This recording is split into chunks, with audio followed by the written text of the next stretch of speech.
నేను పిహెచ్డి చేయలేదు, కానీ చాలామంది పిహెచ్డీస్కి హెల్ప్ చేశాను, టాపిక్స్ సెలెక్ట్ చేసుకోవడంలోనూ, లేకపోతే వాళ్ళ లాంగ్వేజ్ని కరెక్ట్ చేసి పిహెచ్డికి కొన్ని అంటే సైటేషన్స్ అని, కొన్ని పద్ధతులని, చాప్టర్ డివిజన్ అని ఉంటుందన్నమాట. Because I'm skilled in language and communications, both in writing and speaking.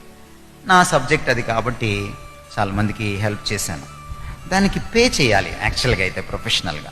ఒక ఫ్రెండ్ అడిగాడు కదా అని నేను ఆ ప్రాజెక్ట్ తీసుకున్నాను. 12 పిహెచ్డీస్కి నేను హెల్ప్ చేస్తే, ఈ మధ్యలో హెల్ప్ చేసిన వాళ్ళు పాపం ఆ పిహెచ్డీస్ తీసుకొచ్చిన వాడి దగ్గర డబ్బులు తీసేసుకున్నారు. అతనేమనుకున్నాడంటే నేను తీసుకున్నాను అనుకున్నాడు. ఒక ముస్లిం అతను ఒక రోజున ఒక ముస్లిం లేడీని వాళ్ళ లెక్చరర్ని పంపించాడు మా ఇంటికి. నాకెందుకో తట్టి ఆమెను బయట వరండాలో కూర్చోబెట్టి పని చేసి సీడీ ఇచ్చేశాను. ఆవిడ అసలు నాకు పరిచయమే లేదు. మెట్లు దిగి వెళ్ళిపోతూ ఎప్పటి నుంచో పరిచయం ఉన్నట్టుగా బాయ్ చెప్తుంది.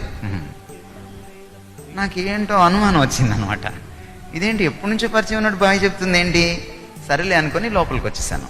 మళ్ళీ ఇంకోసారి షీ కేమ్ అగైన్. మూడోసారి ఏం చేసిందంటే, అప్పుడు కూడా బయటే కూర్చోబెట్టాను. మూడోసారి కాల్ చేయడం మొదలుపెట్టింది నెమ్మదిగా. And one day she proposed and then I rejected. ఆ తర్వాత ఒక 15-20 రోజులు అయిన తర్వాత ఆవిడ ఫోన్ చేసి ఏడవడం మొదలుపెట్టింది. సార్, ఐఎమ్ సారీ, మీరు ఎవరో తెలియక నేను ఈ పిచ్చి పని చేశాను.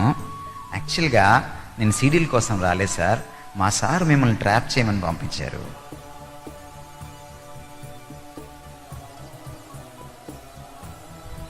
లోకం చాలా భయంకరమైంది. దేవుడి విజ్డమ్ మీకు లేకపోతే చాలా ఘోరాలు జరిగిపోతాయి, చాలా ఘోరాలు జరిగిపోతాయి. టెంప్టేషన్, అపవాది తీసుకొచ్చేటువంటి శోధన చాలాసార్లు వ్యూహాత్మకంగా ఉంటుంది, బోయేవాడి వలలా ఉంటుంది. చిక్కుకుపోతాం.